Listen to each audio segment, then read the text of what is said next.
Welcome to shoulder replacement class. Hello, my name is Kiki McKissick and I'm the orthopedic coordinator here with UT Advanced Orthopedic Center. And today I will be talking to you about your total shoulder replacement. Our goals for the class are to help you prepare for your upcoming surgery, give an overview of your hospital stay, help plan your recovery, and to ease your anxiety. And remember, your joint is sick and you're not. Preparing for your surgery always starts within your home. Plan to have someone stay with you the first several days after surgery. Remove any obstacles that can cause you to trip, such as rugs, cords, and be mindful of small pets. Pick a safe area in your home to rest. Have your ice packs available, and place clean linens on your bed prior to coming into the hospital, and have other assistive devices available as needed. As you continue to prepare for your surgery, keep in mind you will not be allowed to drive until given permission by your orthopedic surgeon. Plan to have your coach or your partner available to run needed errands and to get you to and from your follow-up appointments.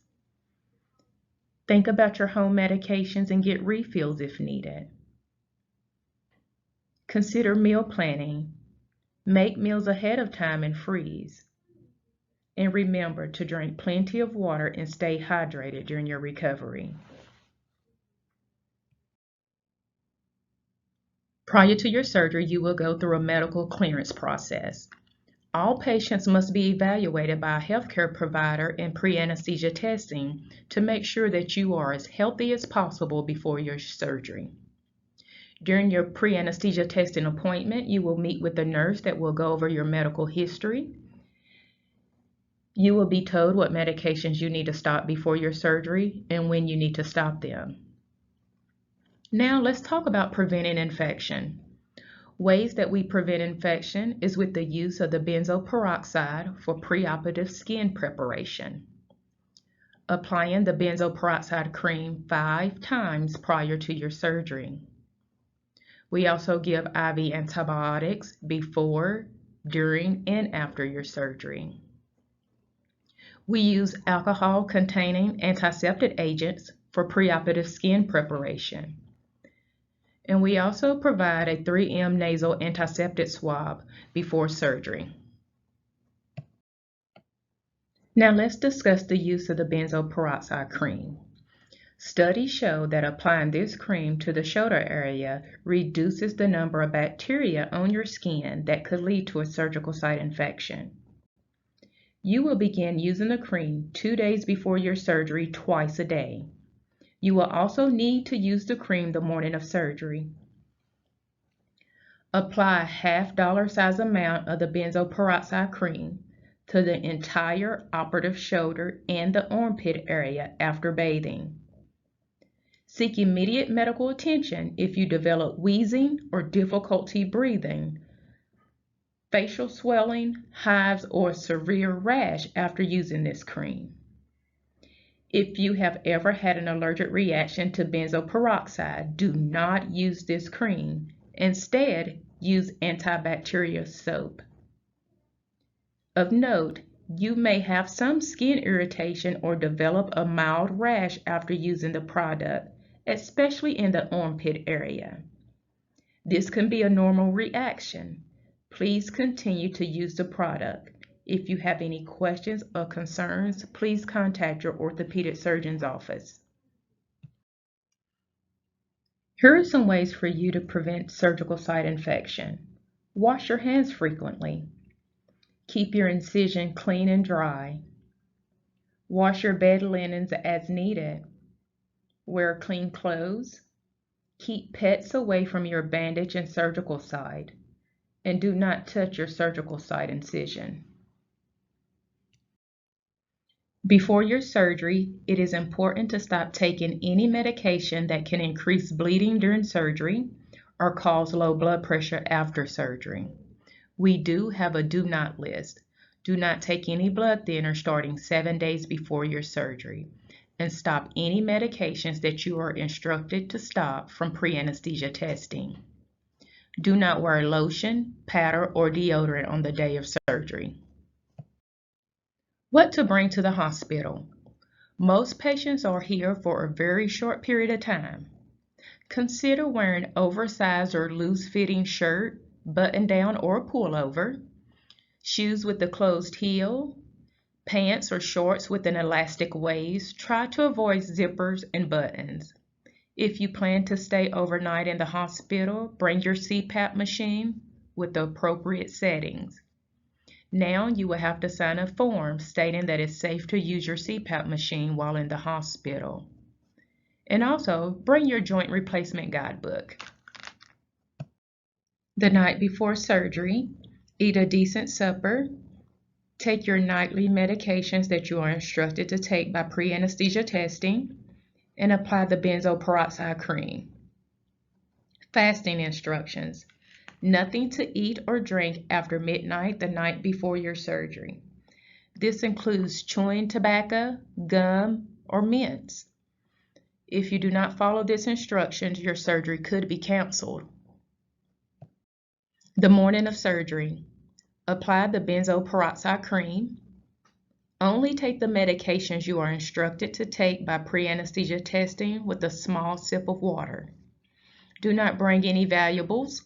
Do not wear makeup, lotion, nail polish, contacts, or jewelry.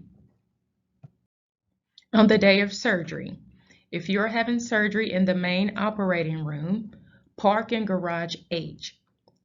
Enter through the fountain circle entrance to the registration admitting office. If you are having surgery in UT day surgery, park in garage G. Take the elevators on the east end of the garage G to the first floor. When the elevator doors open, you will be right in front of UT day surgery. After you're registered, you will receive armbands and you will be escorted to the pre-op area. You will meet your pre-op nurse. He or she will prepare you for your surgery by starting your IV. You will get your first dose of IV antibiotics. You will begin the anesthesia process, and you will receive the nasal antiseptic swab. After you're prepared for your surgery, your surgical nurse will take you from the pre-op area to the operating room for your surgery. Your surgery will take between 2 to 3 hours. During surgery, your nurse in the operating room will update your family with a phone call. After the operating room, you will be transported to recovery. Most people are in the recovery room for about 2 hours. Once you're awake, you may get water or juice. Your surgeon will meet with your family member in the waiting room and talk with them after your surgery. After recovery, you will then be taken to phase 2 recovery area to prepare you for discharge home. Your family member can visit with you in phase 2 recovery.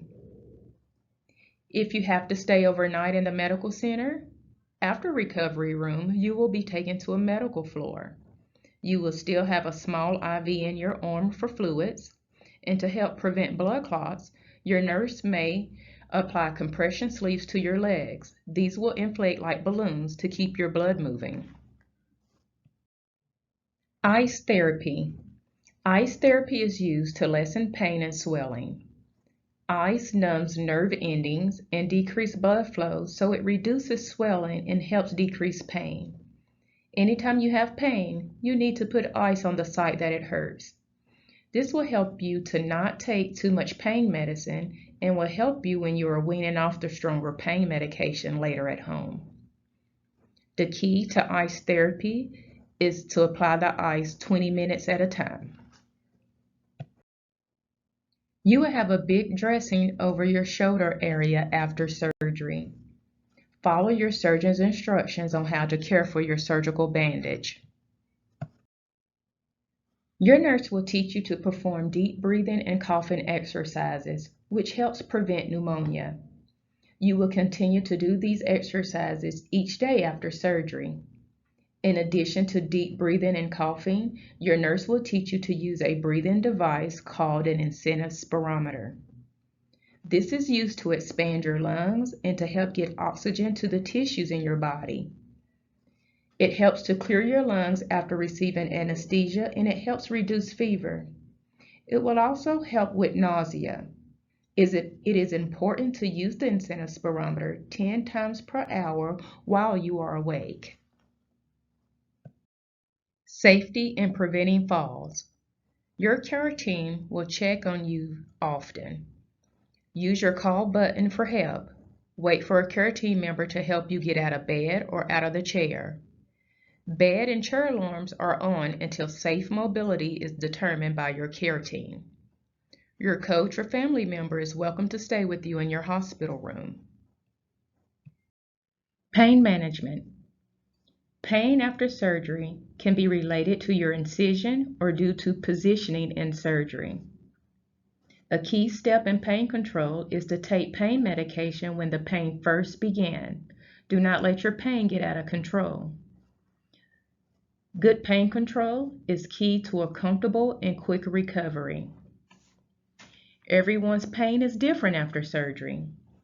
Most of the pain medication that we give is on an as-needed basis, meaning that when you need it, ask for it. Since pain medication makes you sleepy, we try to only give you what you need. It is important for you to be able to get up and participate with physical therapy. Preventing risk. Constipation is a common side effect of narcotic pain medication. Constipation is not uncommon after surgery, and some other causes are surgery, pain medication, and just not moving around as much. Constipation can be treated with stool softeners, laxatives, and drinking plenty of water. Other risks to prevent are blood clots. Causes for blood clots are DVT, surgery, and decreased movement. Ways to prevent blood clot after shoulder replacement is movement, walking around at least once an hour. Discharge from the hospital. You will leave the hospital when you're medically stable and meeting your therapy goals. Most patients leave the hospital the day of surgery, but some may have to stay overnight in the medical center. You will be discharged to the Fountain Circle where your family can meet you to take you home. We have an outpatient pharmacy that you can fill your medications before you leave the hospital.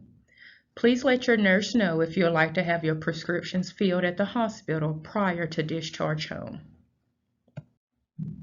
The state of Tennessee has very strict laws that your surgeon must abide by when prescribing pain medication. There are restrictions on how much pain medication your surgeon can prescribe for you. These restrictions are determined by the state of Tennessee, your insurance company, your pharmacy, and not by your surgeon. So please discuss with your surgeon if you have any questions or concerns regarding your pain prescription. Toolbox for pain management. Some narcotic medications patients may see on their joint replacement journey. Narcotics for pain control such as oxycodone, tramadol, hydrocodone, Dilaudid, or Nucynta. Nerve pain medication, you may see Lyrica or gabapentin. Medication for nausea, you may see Zofran or Phenergan or Vistaril. Other tools for pain management is ice therapy and just over-the-counter Tylenol. Now let's talk about how to take your pain medication at home. Take your pain medication as prescribed, but also as needed. Here's an example. Take every 6 hours as needed for pain. This means to take pain medication when you start to hurt, but no sooner than the time on your prescription. For breakthrough pain, an example, if you take a pain pill at 8 a.m. and you can't take another until 2 p.m. and you start to hurt during this time, this is called breakthrough pain. Ways to manage breakthrough pain is ice therapy, Tylenol, and some physicians will order other medications for breakthrough pain such as tramadol or Vistaril. Your orthopedic surgeon will determine the best method of pain control upon discharge. Stay ahead of the pain. If your pain is between a 4 and a 6 on the pain scale, then you need to take something before your pain gets out of control. Keep in mind, you do not have to set an alarm clock during the night. If you're sleeping, then your pain is considered to be under control. Weaning off of pain medication. As your pain gets better, you will wean off the narcotic, meaning you will take it less and less. One way to do this is to divide your dose in half. If you are taking 2 pills, then take 1. You can also then start to spread the time out that you take your pain medication. Instead of taking your pain medication every 4 hours, then take it every 6 hours. Then keep spreading out the time until you don't need the pain medication anymore. You will be discharged home wearing a shoulder immobilizer. Your doctor will advise the length of time you will need to wear your sling. We will teach you and a family member how to take the sling on and off. Your surgeon will instruct you when you are able to stop wearing the sling.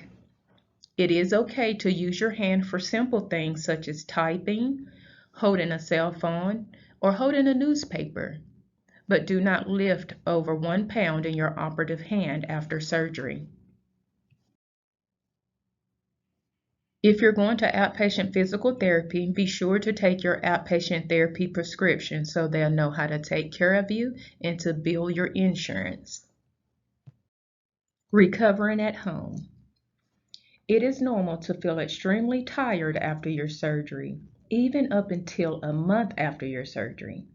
Your body has gone through a lot and it needs rest to recover.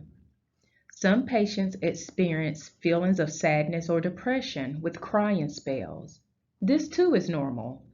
To help with sadness and depression, have visitors to speak with while you're home recovering. If you feel that you need medical help with your depression, please talk to your primary care provider. Some may ask, how long is recovery? The length of recovery is different for everyone. It can be up to 6 months to a full year. When you leave the hospital, you will have an appointment to see your surgeon to evaluate your progress after surgery. This should be about 2 weeks after surgery. This appointment should be made for you before surgery, but if you do not have one, please contact your orthopedic surgeon's office to schedule your appointment. You will see your surgeon at the following intervals after your surgery: 2 weeks after surgery, 6 weeks after surgery, 3 months, and 6 months after surgery. If you need to change any of these appointments, please contact your orthopedic surgeon's office.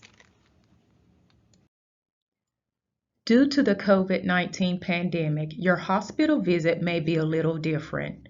You will now see checkpoints at entries. You will see staff in masks, and we are currently under a visitor restriction. And lastly, thank you. Thank you for choosing the University of Tennessee Medical Center. If you have any questions or concerns during your recovery, please call your orthopedic navigator at 865-305-8848.